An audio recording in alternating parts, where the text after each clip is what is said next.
1 litre full fat மில்கை எடுத்து நல்லா பொங்க விட்டு நல்லா காய்ச்சி எடுத்துக்கணும். அதான் வந்து ஃபஸ்ட்டு ஸ்டெப்பு. பால் பொங்கி வர்றதுக்குள்ள அந்த டைம் பீயிங்கில் ஒரு முழு எலுமிச்சம்பழத்தை எடுத்து நம்ம ஜூஸ் எடுத்து வச்சுக்கணும்.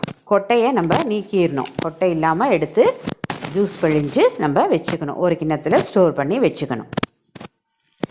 என் பேரனுக்கு பன்னீர்னால் ரொம்ப பிடிக்கும். அதனால் நான் வீட்டிலே இதை தயாரிக்கிறேன். பால் நல்லா பொங்கி வந்துருச்சு.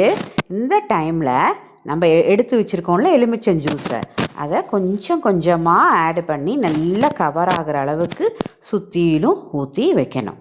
அதான் அடுத்த ஸ்டெப்பு. அடுப்பை ஆஃப் பண்ணிவிட்டு ஒரு நல்ல கரண்டி, மரக்கரண்டி அந்த மாதிரி வச்சு நல்லா கலந்து விடணும்.